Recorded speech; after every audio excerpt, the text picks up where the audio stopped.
Hello नमस्कार, आप देखना शुरू कर चुके हैं स्टार्टअप मंत्र। मैं हूं आपके साथ प्रशांत पांडे। स्टार्टअप की दुनिया में हर वो बात जो बड़ी बारीक है, पेचीदा है, उसको आसान भाषा में हम आपके सामने लेकर आते हैं और उसके साथ ही यंग एंटरप्रेन्योर्स को इंस्पायर करने का भी काम स्टार्टअप मंत्र बखूबी करता है।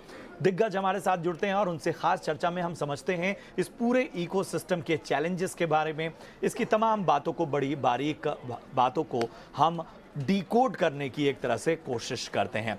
आज के स्टार्टअप मंत्र में दो अलग अलग फील्ड के दिग्गज हमारे साथ जुड़ेंगे। एक तरफ रियल एस्टेट में एक अलग तरह की सर्विस देने वाली नो ब्रोकर के हमारे साथ खास जो फाउंडर्स हैं वो जुड़ेंगे और उसके साथ ही माइक्रो फाइनेंस की दुनिया में किस तरह से नई नई छलांगे लगा रही है दुनिया, उसके भी एक खास शख्सियत हमारे साथ जुड़ेंगे। लेकिन सबसे पहले फोकस करेंगे नो ब्रोकर पर। जोड़ते हैं अपने साथ नो ब्रोकर के फाउंडर और सीईओ अमित अग्रवाल को, और इसके साथ ही हमारे साथ सौरभ गर्ग जुड़ने हैं, को फाउंडर नो ब्रोकर से। आप दोनों का बहुत बहुत स्वागत। और नो ब्रोकर वैसे तो किसी परिचय का मोहताज नहीं है, बहुत सारी सर्विसेज के बारे में आप जानते हैं इनके बारे में, और बड़ा ही क्रांतिकारी परिवर्तन इन्होंने किया है हाल फिलहाल कुछ सालों में। लेकिन ज़रा कुछ और बातों को इनसे समझने की कोशिश करते हैं। सबसे पहले अमित, मैं आपको चर्चा में शामिल करूंगा। ये बताइए कि बिजनेस के बारे में तो हम जान रहे हैं, रियल एस्टेट की ग्रोथ के बारे में भी जान रहे हैं, सर्विसेज के बारे में भी जान रहे हैं, लेकिन हमें सबसे पहले बताइए किस तरह के चैलेंजेस हैं और क्या चीज़ें जो हैं जिन पर आप रोशनी डालना चाहेंगे। तो देखिए, बहुत सारे चैलेंजेस इस इंडस्ट्री में सरकार ने सॉल्व करे हैं पिछले कुछ सालों में। तो आज से 5-10 साल पहले एक बड़ी समस्या ये थी कि घर बन जाता, घर के लिए पैसे दे देता था कस्टमर और घर बनता ही नहीं था, और बिल्डर की कोई अकाउंटेबिलिटी पकड़नी बड़ी मुश्किल थी। रेरा के आने के बाद, जीएसटी के आने के बाद तो बहुत उसके अंदर सुधार आया है, तो वो तो बड़ी अच्छी बात रही है। इंडस्ट्री की सबसे अच्छी बात अब अगले, जो मुझे लगता है अगले 10 सालों में, ये है कि इंडस्ट्री बहुत क्लीन अप हो गया है। Demand outstrip supply right now. तो इस वक्त चाहे वो रेंटल हो, मेट्रो में, चाहे बाय एंड सेल हो, डिमांड इतनी ज्यादा है, उतनी सप्लाई नहीं है, इसलिए रेंटल बढ़ रहे हैं, प्रॉपर्टी के प्राइसेस बढ़ रहे हैं। तो मेरे ख्याल से आने वाले समय में कोई बहुत बड़ा चैलेंज तो मैं नहीं देख पा रहा हूँ। हाँ, मैं ये बोलूंगा कि डिजिटाइजेशन जो है लैंड रिकॉर्ड्स का, वो थोड़ा और स्पीड से होना चाहिए सभी जगह, छोटे शहरों में, बड़े शहरों में, ताकि ट्रांसपेरेंसी बेसिकली और इंक्रीज हो जाए। बट अगर आप हमसे पूछें तो ओवरऑल हम लोग 6 शहरों में हैं। हमारा रेवेन्यू हर साल हम 1.5 गुना 2 गुना अपना रेवेन्यू कर पा रहे हैं। हम चाहते हैं हम अगले 50 शहरों में फैलें। तो हमें तो बहुत अपॉर्चुनिटी दिख रही है रियल एस्टेट में, और हमें लग रहा है कि पूरा जो ये चेंज और ट्रांसफॉर्मेशन होने वाला है अनऑर्गेनाइज से ऑर्गेनाइज में और नॉन डिजिटल से डिजिटल में, उसका लाभ हमें और हमारी जैसी और भी बहुत सारी रियल एस्टेट स्टार्टअप्स को मिलेगा। अमित, बड़ा एक अहम सवाल मेरा आपसे है कि हम ये देख रहे हैं कि चाहे दिल्ली हो, मुंबई हो, बेंगलुरु हो, यहाँ पर रेंटल्स जो हैं वो आसमान छू रहे हैं। नो ब्रोकर ने एक बहुत बड़ी भूमिका निभाई है। आखिर ऐसा क्यों हो रहा है और क्या आने वाले वक्त में कुछ नरमी नजर आ सकती है? तो ना, मैं बहुत ही, एक तो मैं स्ट्रैटेजिक उत्तर दूंगा इसका और एक बहुत ही टैक्टिकल उत्तर दूंगा। मैं दोनों बताता हूँ आपको। देखिए, स्ट्रैटेजिक तो इसका जवाब ये है कि आने वाले समय में ये जो समस्या है डिमांड सप्लाई की, वो केवल कुछ समय के साथ ही सॉल्व हो सकती है। क्योंकि कोविड में क्या हुआ कि कोविड में अर्बनाइजेशन तो होता रहा, लेकिन नई सप्लाई बन नहीं पाई और बहुत से बिल्डर बंद भी हो गए, तो उसकी वजह से एक गैप आ गया है। लेकिन अब हम देख रहे हैं कि नए कंस्ट्रक्शन लॉन्च हो रहे हैं और बेसिकली वो बन रहे हैं, कंप्लीट हो रहे हैं। तो मुझे लगता है कि आने वाले साल 2 साल के अंदर सप्लाई आ जाएगी, और जो ये आर्टिफिशियल बेसिकली स्कैरसिटी हो गई है, वो ठीक हो जाएगी। टैक्टिकल मैं ये बोलूंगा कि अगर आपको भाई घर चाहिए, आपको किराए पे घर लेना है, और आपको दिख रहा है कि भाई डिमांड बहुत है और बहुत से लोग लाइन में लगे हुए हैं, तो मेरा बहुत ही प्रैक्टिकल सॉल्यूशन ये है कि आप वीकेंड का इंतजार मत करिए। जैसी कोई अच्छी प्रॉपर्टी आपको दिखती है, वीक डे में शाम में जाइए, और पसंद आती है तो फाइनलाइज करिए। और अभी पिछले साल क्या रेंट था उसकी चिंता मत करिए। अभी जो आपको घर पसंद आ रहा है और अगर आप अफोर्ड कर सकते हैं तो रेंट पे लीजिए। ये हमें पक्का है कि आने वाले सालों में इस तेजी से रेंट नहीं बढ़ सकता और नहीं बढ़ेगा, तो उसकी चिंता ना करें। अगर 15-20% रेंट बढ़ गया, चिंता ना करें, आगे नहीं बढ़ेगा इतना, ये सस्टेनेबल नहीं है। तो यही मेरा मेरा सुझाव होगा। बिल्कुल, और ये काफ़ी रिलीफ की बात है उन लोगों के लिए जो कि इन शहरों में रेंटल हाउसेस लेते हैं और बहुत परेशान रहते हैं। अमित, ज़रा हमें ये बताइए कि ये जो आपकी कंपनी है नो ब्रोकर, अहम सर्विस के बारे में तो हम जानते हैं, इसके अलावा कौन कौन सी सर्विस में आप डील डील करते हैं, आगे किस तरह की योजना है? तो हमारा जो है विस्तार की योजना ये है कि अभी हम 6 शहरों के अंदर हैं और हमारा एक दूसरा वर्टिकल है नो ब्रोकरहुड जो करीब 10 शहरों में है। लेकिन इंडिया में जो अपॉर्चुनिटी है वो अगले 50 शहरों में बहुत बड़ी अपॉर्चुनिटी है। तो आने वाले 2 से 4 सालों के अंदर हम अपने ये 6 शहर 50 शहर की तरफ ले जाना चाहते हैं। और जैसा आपने बोला हो सकता है कि कुछ छोटे शहरों के अंदर भाड़े पे घर जल्दी लग जाता हो क्योंकि वहाँ पे टू लेट बोर्ड है या लोग आपस में जानते हैं। लेकिन फिर उन शहरों में बाय सेल में बहुत समस्या है। उन शहरों में ब्रोकरेज बहुत हाई है। प्लॉट की डील्स के अंदर कई बार कस्टमर के साथ धोखा हो जाता है। तो अच्छे लॉयर, लीगल डॉक्यूमेंटेशन की रिक्वायरमेंट बहुत हाई है। तो हर किसी शहर की समस्याएं अलग होती हैं, बड़े शहर की अलग होती हैं, पर छोटे शहर की भी अपनी बहुत समस्याएं होती हैं और उनको भी डिजिटल हेल्प चाहिए, उनको भी प्रोफेशनल्स की हेल्प चाहिए। तो वो हम देना चाहेंगे। अमित, बड़े शहरों की हम बात करें तो किस तरह के ट्रेंड्स देखने को मिल रहे हैं? किस तरह का रुझान लोगों की ओर बढ़ा है, क्योंकि हाल फिलहाल कुछ नए ट्रेंड्स भी सामने आए हैं? नहीं, आपने ये बात बहुत अच्छा पॉइंट बोला है। तो इसके अंदर 2-3 चीजें देख रहे हैं। पहला तो हम लोग ना हॉलिडे होम का कॉन्सेप्ट अब ज्यादा देख रहे हैं कि लोग बेसिकली शहर के बाहर जो है घर ज्यादा लेने लगे हैं। तो हॉलिडे होम चाहे वो लोनावला से लेकर देहरादून हो, उनकी सेल के अंदर बहुत बढ़ोतरी हुई है, उनके प्रोजेक्ट्स के अंदर भी लॉन्च में बहुत बढ़ोतरी हुई है। दूसरा हम देख रहे हैं कि शहर के अंदर ही ना लोग प्रेफर कर रहे हैं कि दो एक्सट्रीम हो गए हैं। या तो लोग प्रेफर कर रहे हैं कि हम एकदम ऑफिस के पास रह लें, बच्चों के स्कूल के पास रह लें, ताकि ट्रैवल टाइम हमारा कम हो जाए। या फिर लोग ये प्रेफर कर रहे हैं कि अगर हम अफोर्ड कर सकते हैं और हमारे ऑफिस में अगर अभी भी वर्क फ्रॉम होम है, तो वो लोग फिर शहर के बाहर लेना चाह रहे हैं जहां पे घर बड़ा मिले, 3 BHK मिले, विला मिले, 4 BHK मिले और वो बजट के अंदर हो। बालकनी पे पहले इतना फोकस नहीं था, पर अब बालकनी की भी डिमांड बेसिकली बहुत बढ़ गई है।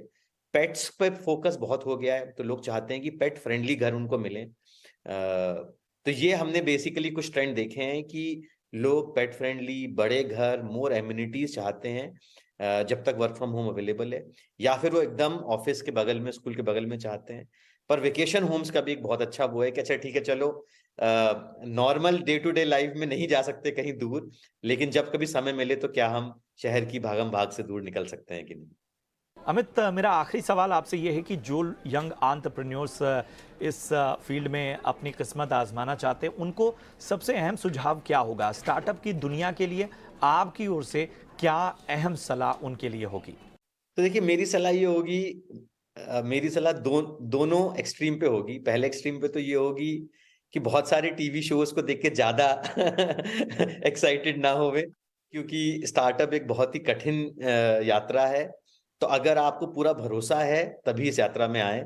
मुझ जैसे एंटरप्रेन्योर को आप टीवी में देख के ना डिसाइड करें। सेकंड मेरा ये होगा कि अगर आपके पास कोई भी ऐसा, आपको अगर लगता है कि हाँ आपका स्टार्टअप करने का मन है, आपका कोई भी ऐसा आइडिया है जो आप जिससे आप पैशनेट है, तो फिर बिल्कुल नहीं सोचें, क्योंकि ये बेस्ट टाइम है। इंडिया बहुत तेजी से आगे बढ़ रहा है, कस्टमर्स बहुत ज्यादा इंटरनेट फ्रेंडली हो गए हैं, across ages, across cities, across economic strata. ये बेस्ट टाइम है और पूरा जो फंडिंग भी है वर्ल्ड भर में वो इंडिया को देख रहा है। हाँ, हो सकता है अभी 6 महीने साल भर फंडिंग थोड़ा कम चल रहा हो, लेकिन वापस वो तो ऊपर नीचे का दौर है, वापस आने ही आना है। तो इंडिया अभी बहुत ही अच्छे टाइम में है अगर आपको अपना कुछ करना है। और यंग लोगों को तो इन्वेस्टर्स बहुत ही फेवर कर रहे हैं, वो फुल ऑफ आइडियाज भी होते हैं। तो मेरा सजेशन ये है कि अगर आप में कुछ करने का पैशन है तो ये बेस्ट टाइम है। अपने बेसिक फाइनेंसेस आप अरेंज कर लीजिए कि अगले 1-2 साल के लिए आप पैसे इकट्ठे कर लीजिए बिजनेस के लिए और अपने रहने के लिए, और उसके बाद पूरा जान लगा दीजिए। ये आई थिंक इंडिया का गोल्डन एज है और ये वापस आएगा नहीं अगले 20 साल। बिल्कुल अमित, बहुत अच्छे से आपने रोशनी डाली। और चलिए अब आपके दूसरे को फाउंडर की ओर रुख करते हैं। सौरभ गर्ग हमारे साथ जुड़े हुए हैं। सौरभ, बहुत बहुत वेलकम आपका। सबसे पहले तो मुझे ये बताइए कि ये जो नो ब्रोकर, इसका आइडिया कैसे आया, कहाँ से चिंगारी फूटी? तो प्रशांत जी, जब जब ये काफी पुरानी बात है कि मैं 2007 में मुंबई में रहता था और मैंने जस्ट अपनी जॉब छोड़ी थी और नया घर ढूंढ रहा था। और उस टाइम में मैंने काफ़ी प्रॉब्लम फेस करी जब मैंने घर ढूंढना शुरू किया। तो मैंने देखा कि पहले मैं गया, एंड ये पहला टाइम था जब मुझे मालूम चला कि अच्छा घर ढूंढने के लिए ब्रोकर की ज़रूरत होती है, क्योंकि उससे पहले मैं हॉस्टल में रहता था आईआईटी में, आई में मैं अगेन हॉस्टल में था, और उसके बाद एक कंपनी प्रोवाइडेड अकोमोडेशन में था। तो मुझे कभी मालूम ही नहीं था कि घर ढूंढना इतना मुश्किल काम होगा। और फिर जब मैंने ढूंढना शुरू किया तो मुझे लगा कि आप ये सारे प्लेटफॉर्म पे जाएंगे, उस टाइम पे काफ़ी रियल एस्टेट प्लेटफॉर्म्स या हॉरिजॉन्टल्स भी थे, और आपको आराम से घर मिल जाएगा। बड़ा विश्वास नहीं करेंगे कि मेरे को करीब 2 महीने लगा और मुझे एक भी घर नहीं मिला।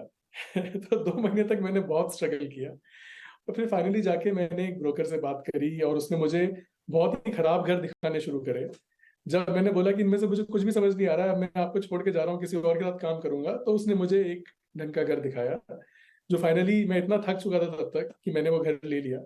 ऐसा बहुत लोगों के साथ होता है, और वहां से इस आइडिया की शुरुआत हुई। तो 2013 में हमने काम करना शुरू किया उसके ऊपर, और 2014 मार्च 1 को हमने नो ब्रोकर लॉन्च किया, और अब ऑलमोस्ट 10 साल होने वाले हैं। तो काफी काफी एक्साइटिंग जर्नी रही है। सौरभ, अमित ने तो मोटा मोटी बताया, लेकिन ज़रा आप विस्तार से बताइए किस तरह की सर्विसेज में आप डील करते हैं, किस तरह का विस्तार है, क्या क्या वो चीज़ें हैं जिन पर आपका फोकस है।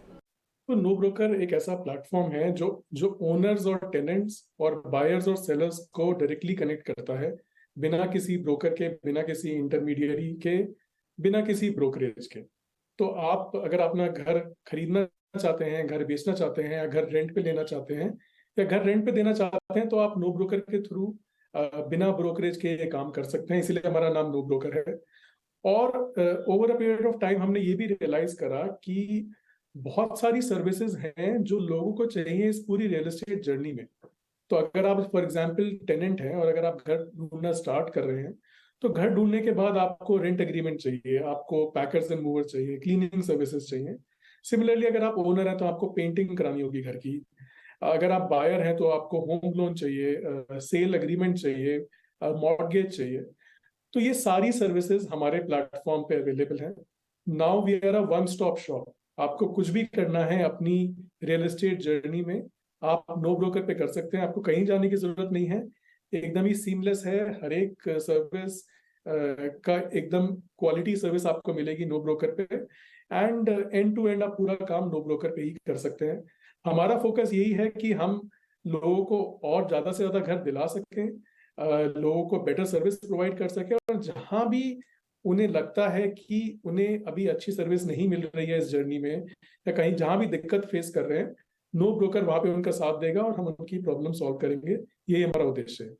सौरभ, ज़रा हमें ये बताइए कि जो पूरा ये बिजनेस है ये कितना बड़ा है और आगे ग्रोथ को लेकर किस तरह के आउटलुक आप दे सकते हैं। तो देखिए, अभी हम लोग मोटा मोटा रफली 60 से 70 हजार लोगों को घर मिलता है हर महीने नो ब्रोकर पे। तो एक साल में अगर आप देखें तो 8 लाख प्लस लोग नो ब्रोकर पे घर घर लेते हैं, बिना कोई ब्रोकरेज पे करे हुए। तो ये काफी काफी बड़ा है, और अभी हम छः छः मेजर शहर में हैं। तो हम लोग मुंबई, बैंगलोर, पुणे, चेन्नई, हैदराबाद, इन दिल्ली एनसीआर में हैं। आउटलुक बहुत ही अच्छा है, इस टाइम बहुत अच्छी डिमांड है। काफी लोग घर खरीदना चाहते हैं। जिन लोगों ने पिछले 10 साल में नहीं सोचा कि घर खरीदना है, वो भी इस टाइम घर खरीदने के लिए उत्सुक हैं। बिकॉज काफी काफी अगर आप देखेंगे तो कोविड के बाद लोगों को ऐसा विश्वास हुआ कि हाँ, घर होना चाहिए अपना।